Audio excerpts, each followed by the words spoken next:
بعد انہیں قبرستان میں سے اسد آتا ہوا دکھتا ہے تو اشر اور راشد اسے کہتے ہیں یہ کیسا مذاق تھا، تم نے ہمیں ڈرا کے رکھ دیا، کیا کوئی ایسے بھی کرتا ہے؟ تم بھی نہ، اور اتنی دیر تم قبرستان میں کر کیا رہے تھے؟ لیکن اسد کوئی جواب نہیں دیتا اور وہ آگے چلنا شروع کر دیتا ہے اور ان سے بھی کہتا ہے میرے پیچھے آؤ۔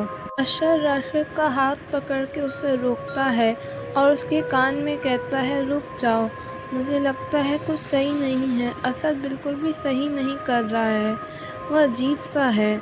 راشد بھی کہتا ہے تم ٹھیک کہہ رہے ہو۔ وہ اسد کو روکتا ہے اور پوچھتا ہے تم نے ہمیں کچھ بتایا ہی نہیں، وہاں پہ تمہارے ساتھ ہوا کیا؟ تمہیں وہاں پہ کیا کوئی بھوت ملا؟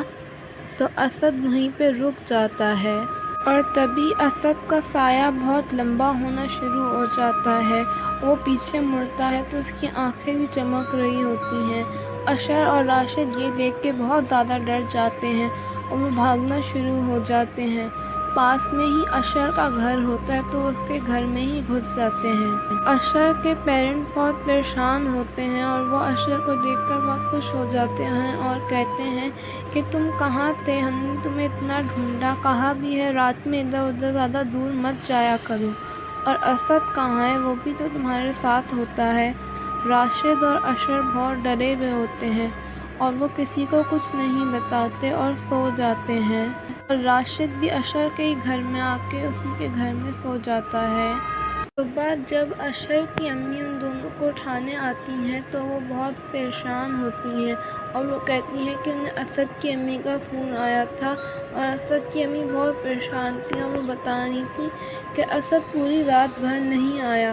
صبح سارے محلے والوں نے اسے قبرستان کے باہر دیکھا اور وہ تب تک مر چکا تھا، اس کی حالت بہت زیادہ بری تھی اور وہ ایسا لگ رہا تھا جیسے بہت زیادہ ڈر کے مرا ہو۔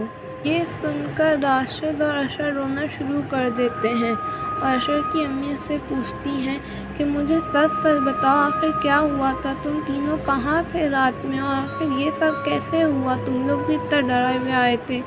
تو اشر اور راشد اشر کی امی کو سب کچھ بتا دیتے ہیں، لیکن اشر کی امی یقین نہیں کرتی اور وہ کہتی ہیں یہ سب کیا ہے، یہ تو میں نے ایسے ہی ایک کہانی سنائی تھی جو ایک دفعہ مجھے کسی محلے والی نے سنائی تھی۔ اشر یہ سب سچ نہیں ہے اور تم لوگوں کو قبرستان میں نہیں جانا چاہیے تھا، تم دونوں نے یہ اچھا نہیں کیا اسد کے ساتھ۔ اور اشر کی امی کہتی ہیں میں نے کہا تھا تم دونوں کو کہ مجھے سچ بتانا، یہ کوئی سچ نہیں ہوتا، بھوت ووت کچھ نہیں ہوتے، اور یقیناً تم لوگ نے کچھ اور کیا ہے جو کہ تم لوگ مجھ سے چھپا رہے ہو، تم لوگ کا دوست مر گیا اور تم لوگ ابھی بھی مجھ سے باتیں چھپا رہے ہو۔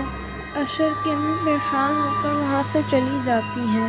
اس کے بعد سے راشد اور اشر کو سارے محلے والے لوگ عجیب نظروں سے دیکھتے ہوتے ہیں، یہاں تک کہ ان کے پیرنٹس بھی، اور سب انہیں پاگل ہی کہتے ہوتے ہیں اور سب کبھی انہیں ان کے دوست کا قاتل یا پھر پاگل کہتے ہوتے ہیں۔